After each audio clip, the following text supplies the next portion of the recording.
I'm the Gato. And I'm the Hare. And welcome to our crazy life.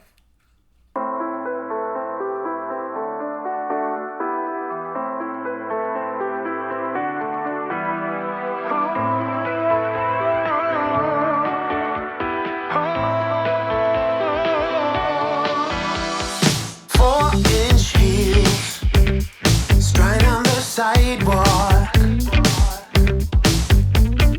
All I need is hearing your sweet talk. Yeah, feel so free. My mind wanna jaywalk. Yeah, take a sip of that crazy look in your eyes. So, did you see that crazy video with the bobcat? Yeah. It was local, right? So, yeah. Like, it was in the next town over or Yeah, something. it was like the next county. So we had like a local kind of story that came out. I don't know if it hit everyone's news, but it definitely was big news here locally. A bobcat was in a neighborhood, and it just... I think the lady was like carrying a pet to the vet or something. Yeah, like they were going to their car with their cat carrier, and then this like bobcat started to attack her back, like scratching up her back, and then was like "Rawr!" and like attacked her. I think it was going after whatever was in the carrier. Mm-hmm. But it turned out that the bobcat actually had rabies. Yeah, and the husband like picked it up. We'll put the video on here, but the husband picked it up and then like flung it across the yard or something. Yeah, he like took it off of his wife, probably like adrenaline, right? And like carried it and threw it across the thing. I still have no clue. How the hell do you pick up a rabid bobcat? No idea. It's got claws and all that shit. And he didn't get attacked. Like, it just seemed like it was going after what was in that carrier, and like the wife was like the bystander of that, so she ended up getting like scratched. I'm sure she's getting rabies shots, unfortunately. Because I did look it up just to be clear on it. Rabies, you can actually be infected from eye secretion, saliva, but the main thing is like a bite. So I don't know if she got bit or not. It looked like mainly scratches, but you never know. I haven't heard any updates either, if she had any like major injuries from the bobcat. Yeah, I have no idea. But yeah. It looked like they must have got scratched and then it was vicious attack and then it was over or something. But just, this is a great story to point out. Just remember to definitely get any pet that is living outdoors their annual rabies vaccination. I'm not 100% for over vaccination, but definitely if the animal's outside, you never know what it's going to come in contact with. So an annual rabies is very, very important. And I wouldn't worry, like, if you are trapping like we do, I wouldn't worry too much about the feral cats you're trapping. You're pretty protected because they're in the trap. So just make sure to definitely hold the trap away from your body.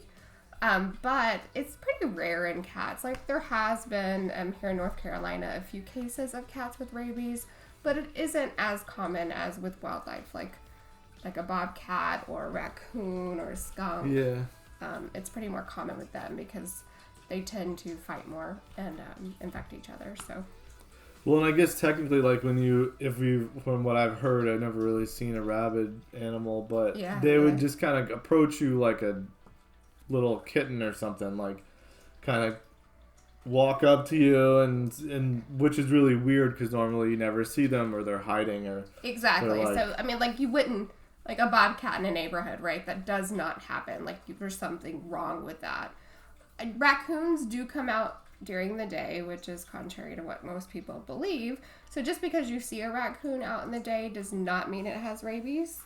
So don't worry about it too much. But if it does start approaching you and kind of looking at you within, like, close proximity, I would definitely be concerned because, they should be just as scared of you as you are of them.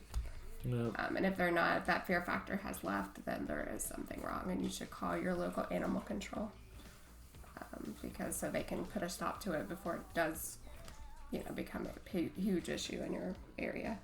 Mm-hmm. And I guess like raccoons eating things, I guess that would cause them to have more rabies, right? Like if they ate another rabid animal. Maybe that's why they get past I don't know. I don't know either. Let us know in the comments below if you know more about rabies and why wildlife tends to have it more than like domesticated animals. So this morning we got a little wake up when we were first starting work this morning. Well, I think it's something that always happens, but we didn't realize it because normally, like, we wake up and we go to the office and we work. Yeah. But this morning, I'm sitting in my chair and I'm like, I could hear chickens. Like, I hear something. It's like through the window and from far away, but really, really loud. Like, really loud. I think we have some audio. Yeah. Yeah, and we have a little, like, video of me standing on my porch.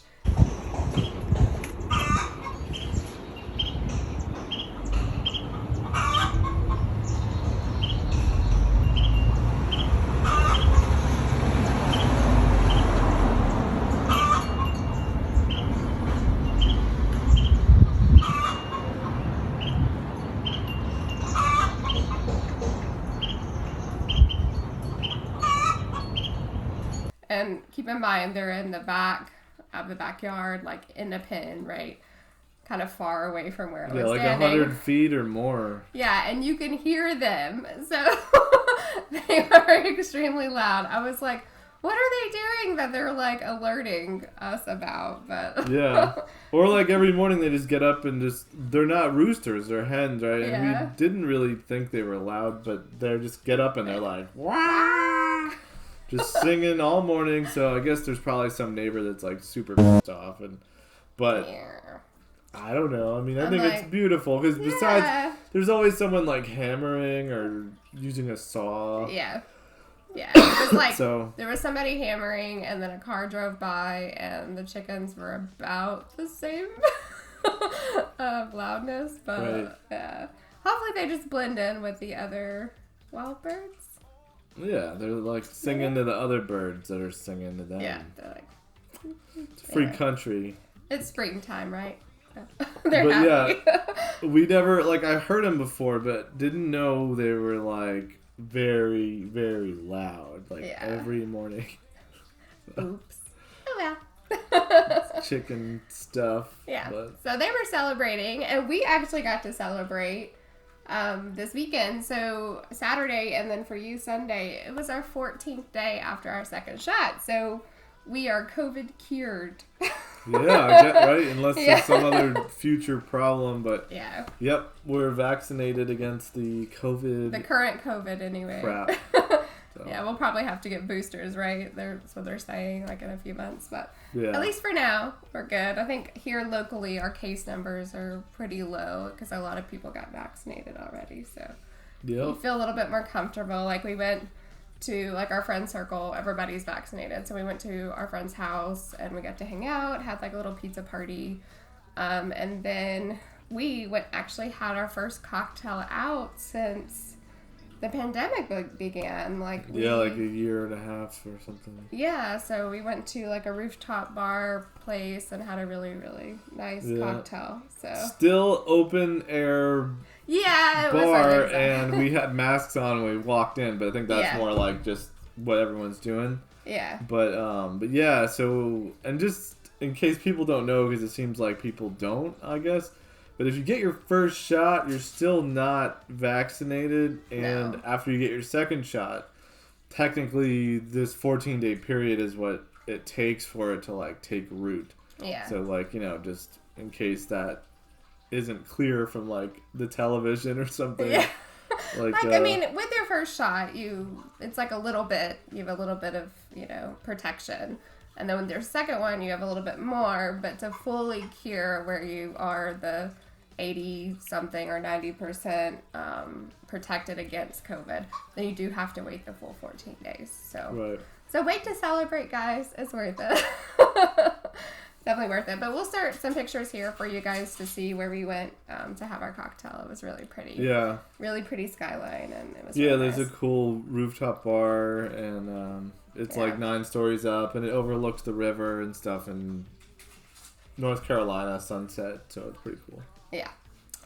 And we actually looked horrible after celebrating with our friends the next day, but we had to get up and go to a feral cat sanctuary. Our group, our nonprofit, actually volunteered there this weekend, and we cleaned up and helped them. One of our jobs when we go is to get the bedding out and, change out. Yeah. Put like the grass stuff, the wheat grass stuff. So where we went was a place called Ruffian, so it's like this, basically a cat sanctuary. I don't think there's any other animals. No, it's a feral cat sanctuary. So all the ferals there have lost the place they were living for one reason or another.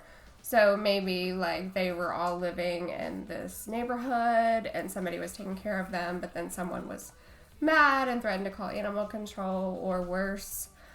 So Ruffian steps in and allows them to live there so they can live safely. There's fencing and there's little houses and stuff, and they all can just be their feral selves and live out their lives, and they take care of them. They get their vaccines updated. They go to the vet, things like that. So it's a really, really cool place. Yeah, it's a great place, but it's kind of cute when you're walking around and you turn around and there's like 50 cats that are like looking at you or like walking around and following hiding. you or on your car, like the roof of your car. And we'll insert some pictures here so you guys can see it and see what it looks like and see all the little cute kitties. Yeah. So we go to Ruffian sometimes and like we'll do, like we were saying, like change the bedding or try to pick up sticks that fell or branches or like weed whack or just whatever we can do. Rake up some leaves, weed whack, just do different like outside work for them because it's just a few volunteers there at the sanctuary, so it's a lot of work for just the few of them. So we come in like usually about once a quarter, I guess, and then our whole nonprofit group, we all work and get a lot done within a few hours to help them. Yeah. It's always a lot of fun. Yeah, it's a cool little trip and a great place and like a wonderful concept. Yeah, really. A lot of like, safe critters. Yeah, and we wouldn't be able to do our TNR work without having a place like that, so it's a huge help. And speaking of ruffians, I think we mentioned a couple videos ago that we shot a trapping video with their their chair, I guess. Or their founder, one of the founders. So she actually was able to do a video for us, and we recorded her of showing like the basic 1, 2, 3s of trapping a cat. Like if you want to start TNR on your own, she went over all the early details. So we'll actually attach that in the notes for you guys to go view that video if you have any interest in learning how to trap neighborhood cats, because the more trappers, the better, guys. It's a huge problem nationwide. So. Yep. Yeah. So we got it all cut and edited, and it was it was pretty cool. I think it's useful because it's like real world, like what to do and problems you might encounter and stuff. Because not helpful tips. Like not everyone just is born knowing or just goes out and does it, but it's like you can kind of learn from that video and then know what to do. Like most people are like, oh, Kitty needs food, which is great. Kitty does need food and water. So putting that out is definitely step 1. But step 2 in that should be you get Kitty to the vet to get spayed, neutered, and then shots. And a lot of local places have low-cost spay neuter clinics. So definitely seek those out. Just put it in your Google so you can find one. Save a little money and get more of those cats TNR'd. And so speaking of ferals, right, we woke up this morning, little Trash, typically at night, she's not a huge other cat fan. So she likes to be by herself when she sleeps. So either she sleeps in our office or she sleeps in the spare bathroom. In the spare bathroom. Yeah. So we woke up this morning and then you were the one that actually found it and told me about it. Yeah, so she prefers to be alone in the spare bathroom, so I'll kind of close her in there, right? And this morning I opened the door because, we wake up and I'm like, all right, go run outside or whatever. And I open it and she's sitting in the middle of the bathroom and she's sitting on what I was like, is that a garbage bag? So she flipped over the garbage and then emptied it out and then made a little bed out of the garbage bag. Yeah, it looked like a plastic donut. Yeah, it looked really funny. Yeah. And then And so I was like, come on. And she didn't want to get off of it. And then it was a big thing where she was like, no, it's my bed. She like hunkered down on it. She's like, I made a bed. Look at this. This is my craft project. It looked like a floaty, like she was in a little raft or something on like a river raft. But it was a garbage bag, so she's like MacGyver. Yeah, I swear, guys, you never know what these cats are going to do. Yeah, I'm like, okay. So, speaking of, you don't know what cats are going to do, there was a viral Twitter that went out where it was like this girl's like textbook, like vet textbook that said, don't fight with a cat, use drugs. Yeah, use drugs on them. Yeah. And it's like, okay, are you supposed to use the drugs or are you supposed to give the drugs to the cat? Yeah. Not too sure about that, but I think you're supposed to give the drugs to the cat. But it just makes me laugh because we work with ferals all the time, and like, especially the smaller ones, I hold them. Like, have to like let them get used to human touch, so it's always a challenge. And I use like work gloves that they can't bite through or scratch through. Yeah. But I still have scars all over my body. And I just like stay away. I'm like, yeah, no. He's like, no, I do not want to get scratched. I'm not gonna pick that thing up with iron gloves. I'm just gonna keep my distance. Yeah, he's like, I pet them once they're like tame. Yeah. Or when they're, I guess, after surgery. Yeah. So once there's drugs initiated in the cat, then they're touchable. Yeah. But they're a mess, guys. There was one cat that we had fixed and let her back out, and she actually got, I don't know if she got hit by a car or if her leg got like in something. We're not quite sure what happened, but the feeder called me up and was like, hey, Angie's injured. She has like part of her leg is like dangling, and so like I called one of the other girls that is part of Trap and Snips with me and called her up and was like, hey, like, emergency, can you run Jimmy down to the hotel? And so we went together and we were able to trap her again, and we got the surgery she needed, and she got her leg removed because it was no longer, it was barely, like, there wasn't really any like leg there. It was just like skin. So we don't know exactly what happened, but she was here for months recovering from that surgery, and she had meds and stuff, and we fed her. But when it was close to the end of her being healed, it was like, I tried to pet her, guys. What? That didn't go so well. Yeah. She punched you, right? She punched me right in the hand. It was really hard, and I was like dripping blood, and I'm like, oh, okay, well, I guess, you're happy that I saved you, but no. No. Yeah. She's like, you're the enemy. Yeah, and she actually lives at Ruffian's now because she wasn't able to be, due to the 3 legs, she wasn't able to be released back at the hotel because it wasn't safe for her. And so they have her at an enclosure where she's able to be outside, but it's like safe because she only has the 3 legs. Yeah.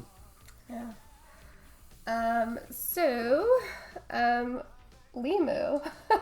So you guys remember Limu? We actually talked about him in the last video. Yeah, we talked about Limu, one of our cats, but today you caught him playing with his mouse. Yeah, right? So he loves this little mouse. He like dangles it by its tail and like holds it like it's a real mouse. Carries it around by the tail.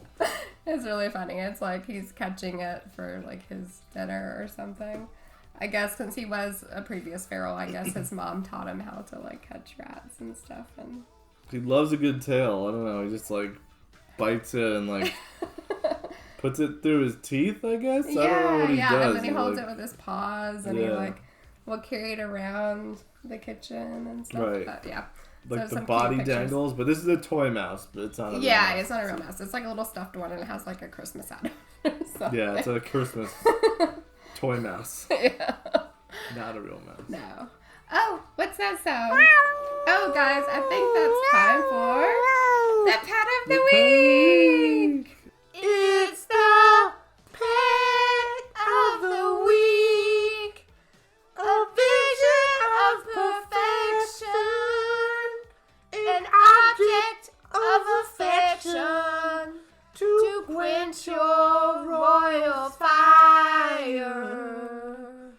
Completely free from infection. To be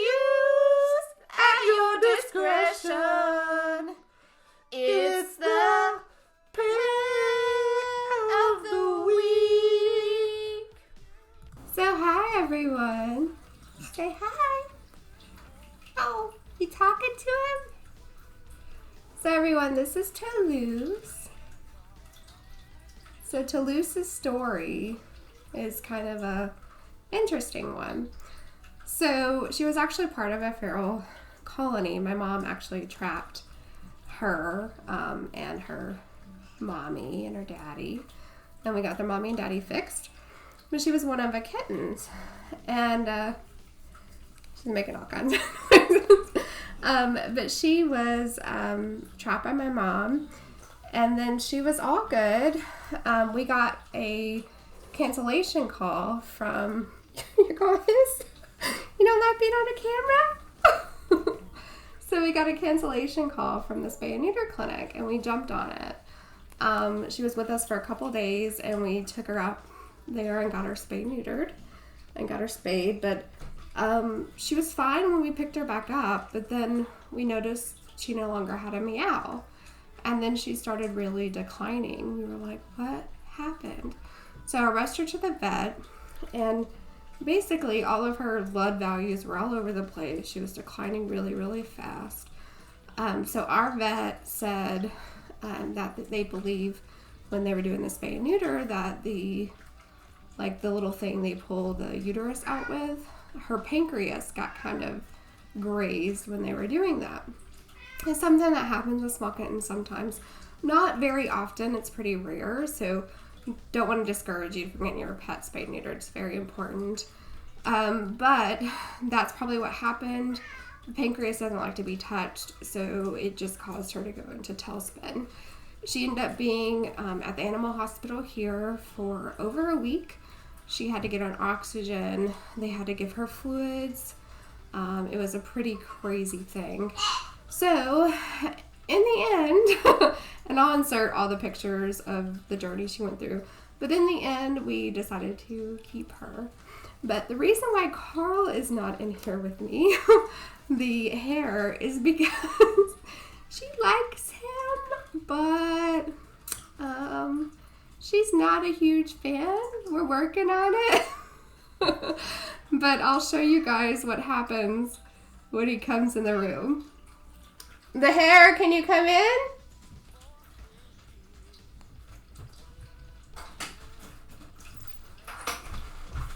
So watch, guys. Okay, she's looking at him. And look, she turns around. She's like, I do not She know. doesn't like it when I kiss her. No kisses from him. She doesn't run away, I'm surprised. Yeah, I think she's really freaked out about all this. She hissed at some point. She hissed at the camera? She did. She's like... What? She just hissed! She's camera shy. Can you see her face? Yeah, I think... This little thing, did you tell her that she was... Oh, I forgot! Part of the Sheriff's Most Wanted? She was... Oh, yes, dangerous. I totally forgot that story. So, when she was very sick and in the animal hospital, she actually bit a vet tech. Yep. And she was smaller than she is right now. She's not very big, but she was smaller then. And she bit them. And so, every animal bite has to be reported to animal control. So, animal control had to come here when she was back from the hospital to make sure she was just, not rabid and just a cute little kitten. She's a monster! So she was on bite quarantine and had to get like a ticket and all this stuff. Well, and a county sheriff came to the house. Had to go to the she house. was like 8 weeks old and like this big. Yeah, and she was like, and she had like, poop on her butt and all this crazy stuff because she just come from the hospital. So she was all, in a bad shape. And tiny. And the sheriff's like, that's the cat? And we were like, yes, look at her. She is This is fierce. the evil one. She's a monster. And her ears are hairy.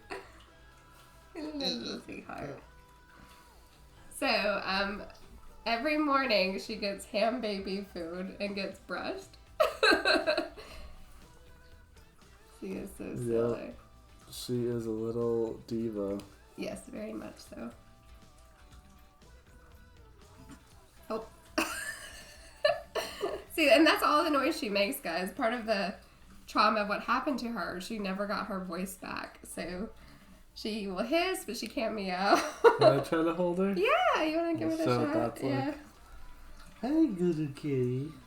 Come here. Oh, little baby. Oh, she's gonna just attack me any minute. I think she's looking at Cotton. She's like, who is Cotton? To see her tail, it's a big fluffy tail. Yeah, she's like, she's a Maine Coon. She's got itchy belly. Yeah. Whoa. She didn't have riled up or something. Oh no, she's gonna scratch me. Oh! I got her. Oh no. She's threatening me. Oh. I love you. Kiddo.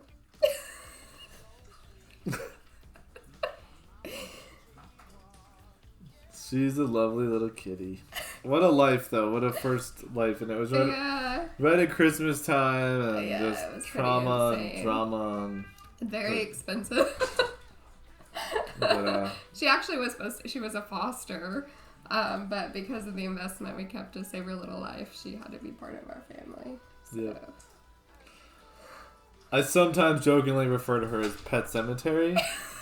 Because she like sort of died and then like we paid for her to be brought back to life. And she's so sweet, you know, so it's a mixture of those little demon eyes. But you know, we're hopeful. She's an angel. She's not really mean. And that vet tech probably had it coming. Yeah, just like he does. Yeah, like me. I play with her tail, and so she gets to growl at me. It's okay. It's okay. The pet of the week. Yeah, so this is Miss Toulouse. The little squirt. Did you show the back of her? Oh, no. I won't. So this is like something that's going on with her hair. Yeah. She's got this like stripe going on. Like she's like... Yeah, so she's shedding her kitten she's like the head gremlin. She's getting her adult fur in, so she's getting this like grayish stripe going. Well, she might be matches her tail, see? She might be part skunk. We're not sure. Carl calls her part skunk. Skunky. It's so mean. Another reason to hiss at him, right? Hiss. Oh! Ah. There it was. Her hair's flying everywhere. You gonna hiss? No. She's like, who's that cat? This is the kitty? Is that you? Miss Larissa? Miss Larissa. Here are Gilligan's Yep. Somehow that made her happy. I don't even... Is that the song you guys have together? The little kitty baby song? And the moon vista. Here are Look, she burped. Gilligan's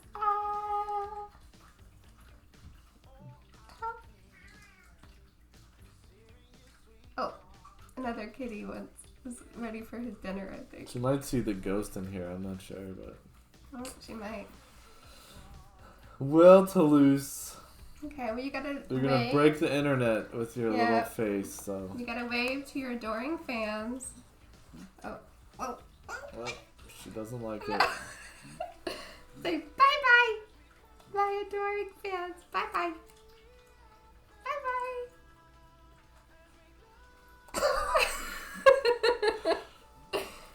Hair everywhere, guys.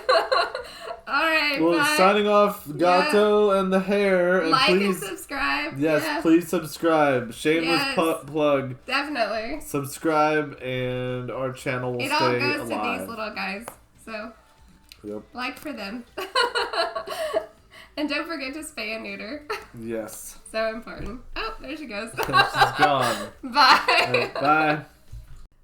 Remember to spay and neuter your pets.